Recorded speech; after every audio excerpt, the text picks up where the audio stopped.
সালাউদ্দিন সাহেব, তিনাকে নিয়ে বহু কথা। তিনার 9 মাস পরে মনে পড়ে গেল, ও আচ্ছা আমি ঘুমেছিলাম। যে লোকটা এত বছর ঘুম থাকে, তার ব্যথায় সে কাতর থাকবে, বের হয়ে সর্বপ্রথম সরকারের কাছে আবদার করবে, আমি কেন ঘুমছিলাম, কেন আমাকে কষ্ট দেওয়া হলো, আমার পরিবার থেকে আমাকে কেন দূরে রাখা হলো, আমি বিচার চাই। বিচার তিনি চাইলেন, কেন চাইলেন না বিচার? জনগণের এগুলা বুঝাবার জন্য কি মাস্টার ডিগ্রি পাস করা লাগে নাকি, পিএইচডি করা লাগে নাকি? এই সরকার নির্বাচন দিবে, জামাত ইসলাম নির্বাচনে যাবে না। বিএনপি পারবে? বিএনপির বাপে ক্ষমতা আছে, সেই দিন পার হয়ে গেছে। যে আওয়ামী লীগ নিজে সরকারি দল, নিজেই বিরোধী দল, সেই দিনটা পার হয়ে গেছে। জামাত ইসলাম না গেলে বিএনপি নির্বাচন করাতে পারবে না। আর এই মানুষদের ম্যাক্সিমাম মানুষ কোনো না কোনো রাজনীতির সাথে সম্পৃক্ত, এটাই হলো বাস্তব সত্য কথা। একটু আগে আমার আগে যে আমার পরে যে মেহমান কথা বলছেন, তিনি একটা কথা বলেছেন যে বর্তমান দুর্নীতি নিয়ে উদাহরণ দিতে গিয়ে তিনি বলছেন বিএনপির মুষ্টিময় লোক কিছু কাজ করে, এনসিপির লোক ম্যাক্সিমাম বেশিরভাগ এই কাজগুলা করছে। আরে ভাই, এখন পর্যন্ত এনসিপি, এটা আরেকটা আলোচনার বিষয়, এনসিপি নিজেদের কিছু কার্যকলাপের কারণে কম্বলের লোম বাঁচতে গেছিল, তাদের সাথে ইসলামী যারা ছিল, ডানপন্থী যারা ছিল, সব ম্যানেজ করে তারা দল গঠন করতে গিয়ে তারা এখন হয়ে গেছে নুরুল হক নুরুলের বিকাশ দলের মতো অবস্থা। এখন ওদের দলটা যদি বিএনপির সাথে মানে কম করি, আমরা যদি একটু কম্প্রোমাইজ করি, আর কি বলে যে মানে এটা মিলাই আমরা, তাহলে যেটা হবে সেটা হলো বিএনপি কে আর এটাকে যদি আমরা ইস্যু দেই, তাহলে 5:100 দিলেও এটা হবে না, আরো ছোট। আপনি কি বলতেছেন এগুলো? বাংলাদেশে প্রতিটা দিন যদি আপনি জাতীয় পত্রিকা খোলেন, প্রতিদিনের জাতীয় পত্রিকায় কয়েক ডজন অপরাধ পাবেন। আপনি মানুষের দল ভাই, বিএনপি বলেন, জামাত ইসলাম বলেন, ইসলামী দল বলেন, অন ইসলামী দল বলেন, যদি কথা বলার জন্য কথা বলেন, তাহলে সব দলের মাঝে আপনি 2-4-5% দুর্নীতিবাজ লোক পাবেন। এটা খুবই স্বাভাবিক, এটা বন্ধ হবে না কিয়ামত পর্যন্ত। কিন্তু আমরা 2-4-5% বন্ধ করতে পারবো না, এটা আমরা জানি। কিন্তু আপনাকে দেখতে হবে একটা দলের আগাগোড়া সবাই দুর্নীতিবাজ। দলের কেন্দ্রীয় নেতারা কেমনে দুর্নীতি করতে হবে, সাদাবাজি কেমনে করতে হবে মিটিং এ শিখায়, আর সেগুলো ফাঁস হয়ে যায়। আর এভাবে খুনের সাথে সম্পৃক্ত, মানে আওয়ামী লীগ যা যা করতো তার সবগুলা করতেছে। আওয়ামী লীগ তো এই জালেম হইতে 16 বছর সময় নিছে, ওরা 16 দিন সময় নিল না। এটাকে আপনি সামান্য বলবেন? এটা কি আপনি আমার এই বক্তব্য কি আপনি বিএনপির বিরোধিতা বলবেন? আল্লাহকে সাক্ষী রেখে কথা বলছি, মনির ভাই আমাদেরকে এখানে লেকচার দেওয়ার জন্য টাকা দিয়ে আনে নাই। আমরা কথা দুইটা কারণে বলি, হয় দেশের জন্য কথা বলি, না হয় আল্লাহ সন্তুষ্টির জন্য কথা বলি, দিনের জন্য কথা বলি, অন্য কোনো কারণে কথা বলি না। বিএনপির সাথে আমাদের আসলে মানে দ্বন্দ্ব না, বাস্তবতা হচ্ছে এটা। আপনি যদি এত নির্বাচনের দরকার বাংলাদেশে হয়, নির্বাচন ছাড়া ন্যায়নিষ্ঠ ন্যায় প্রতিষ্ঠা করা সম্ভব না, নির্বাচন ছাড়া সমাজ সংস্কার সম্ভব না, এই কথা যদি সত্যি হয় ইউপি নির্বাচন আগে দেন না, সমস্যা কোথায়? সমস্যা কোথায়? ইউপি নির্বাচন আগে আগে চায় কি চায় না, এই ব্যাপারে অনলাইন মিডিয়া যারা ভাইরাল কিংবা যে চ্যানেলগুলো খুব প্রসিদ্ধ, অনেকগুলো চ্যানেল এটার জরিপ তারা করেছে। 80%, 90%, 70% এর নিচে কোন জরিপে ভোট আসে নাই। তো 70% তারা কি বাংলাদেশের মানুষ না? আপনারাই বাংলাদেশের মানুষ, তাদের কথা কি শুনতে হবে না? কই না, সেটা আপনি প্রত্যেকটা বিশ্ববিদ্যালয়ে গিয়ে ছাত্রদল বাধা দিচ্ছে কোনোভাবেই যেন মানে নির্বাচন করা না যায়। কারণ নির্বাচন যদি হয়ে যায়, তারা এখন বলতেছে অমুক লুঙ্গির তল তমুক লুঙ্গির তলে ছিল। আর ইন্ডিয়া এমন কোন বিশ্ববিদ্যালয় আছে নাকি যে বিশ্ববিদ্যালয়ে অন্য দলের কর্মী ছাড়া তারা কমিটি করেছে? অর্ধেক লোক অন্য দলের, আর ওরা অন্যদের ব্যাপারে কথা বলে, মিথ্যা কথা অন্যদের নামে প্রচার করে। এই লোকগুলো কেন নির্বাচন চায় না? কারণ তারা বুঝে গত 16 বছর তাদের হ্যান্ডম ছিল না, তারা ব্যবসা করেছে। ঢাকা ব্যাংক বাঁচাবার জন্য ওই মির্জা সাহেব এই বালুর টাক সরাই নাই ঢাকা ব্যাংক বাঁচাবার। এগুলা কি জনগণের কাছে পরিষ্কার নয়? আজ তো এই যে যিনি গুম ছিলেন সালাউদ্দিন সাহেব, তিনাকে নিয়ে বহু কথা। তিনার 9 মাস পরে মনে পড়ে গেল, ও আচ্ছা আমি ঘুমেছিলাম। যে লোকটা এত বছর ঘুম থাকে, তার ব্যথায় সে কাতর থাকবে, বের হয়ে সর্বপ্রথম সরকারের কাছে আবদার করবে, আমি কেন ঘুমছিলাম, কেন আমাকে কষ্ট দেওয়া হলো, আমার পরিবার থেকে আমাকে কেন দূরে রাখা হলো, আমি বিচার চাই। বিচার তিনি চাইলেন, কেন চাইলেন না বিচার? জনগণের এগুলা বুঝাবার জন্য কি মাস্টার ডিগ্রি পাস করা লাগে নাকি, পিএইচডি করা লাগে নাকি? এখন জনগণের রোষারণ থেকে বাঁচার জন্য তিনি এখন গেছেন বিচার চাইতে। কেন? আমরা তো তার জন্য দোয়া করেছি, এই আমরাই তো তার পক্ষে কথা বলেছি টকশোতে। আজকে আমরা যারা তার ব্যাপারে আঙ্গুল তুলে কথা বলি, আমরা তার পক্ষে কথা বলেছি, তার জন্য দোয়া করেছি, তার জন্য আমরা লিফলেট বিতরণ করেছি, তার জন্য তো আমরা মাঝে ময়দানে কথা বলেছি, আমরা টকশোতে কথা বলেছি, তার পক্ষে আমরা ঝগড়া করেছি। কই? আমরা এখন তার বিরুদ্ধে কেন বলছি? এগুলো বোঝার জন্য তো বড় কিছু হওয়া লাগে না। রাজনৈতিক দলের সংস্কার করেন, কারা করতেছে এই কাজগুলো? এখন গোড়া থেকে আগা পর্যন্ত সব দুর্নীতির সাথে সম্পৃক্ত। গোড়া থেকে প্র্যাকটিস করেন, একটা লোক দুর্নীতিবাজ থাকতে পারবে না। তারেক রহমান সাহেব কয়দিন পর পর বহিষ্কার করবেন, এরপরে দেখি তারে বহিষ্কার করে সে আবার ছাত্র দলের কেন্দ্রীয় সভাপতির গাড়ি চালায়। কিরে ভাই, এইটা কেমন বহিষ্কার? জাতির সাথে তামাশা করতেছেন, এগুলাকে আমরা বুঝি না? এটা কেমনে বহিষ্কার করেন? এবং ইদানিং কালে যে কথাগুলো হচ্ছে, গত দুদিন আগে জাতীয় পত্রিকায় কি আসলো, যে ইউপি চেয়ারম্যানদেরকে টাকা পয়সা খাইয়ে তাদেরকে মাঠে নামানো হচ্ছে।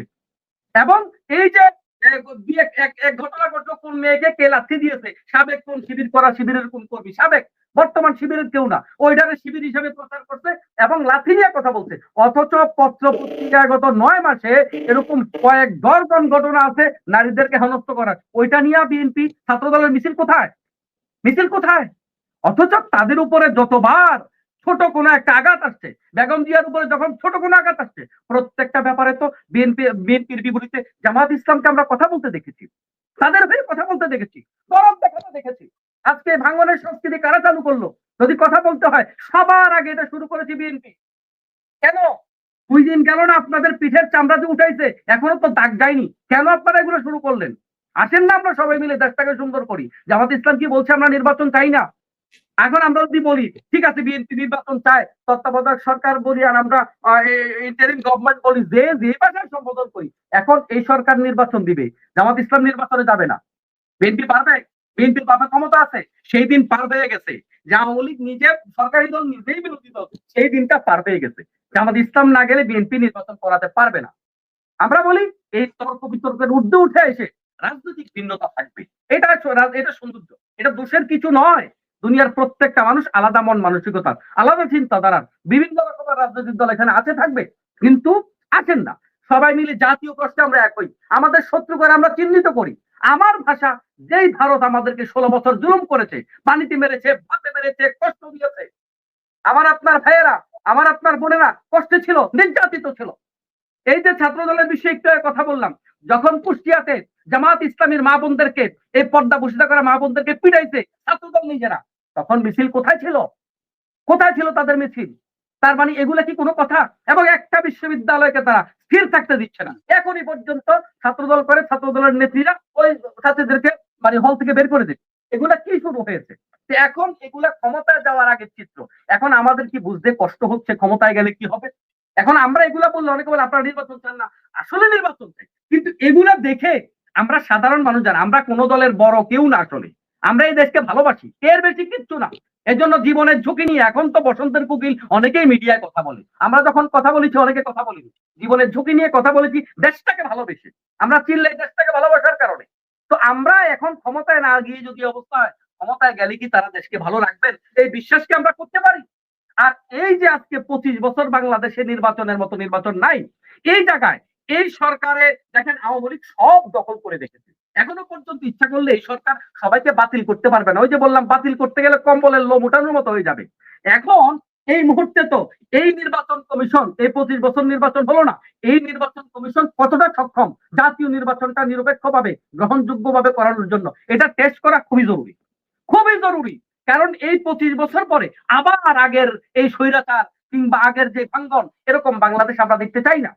এটা টেস্ট করতে অসুবিধাটা কোথায়, সমস্যা কোথায়? আমরা আগে দেখেছি মেম্বার চেয়ারম্যান তারা কারা, তারা ছিল আওয়ামী লীগেরও না, বিএনপিরও না, সমাজের শিক্ষিত, মার্জিত, ভদ্র, শিক্ষিত প্রফেসর, ডাক্তার, এই মানের লোকের এগুলো করেছে। এখন কারা করে?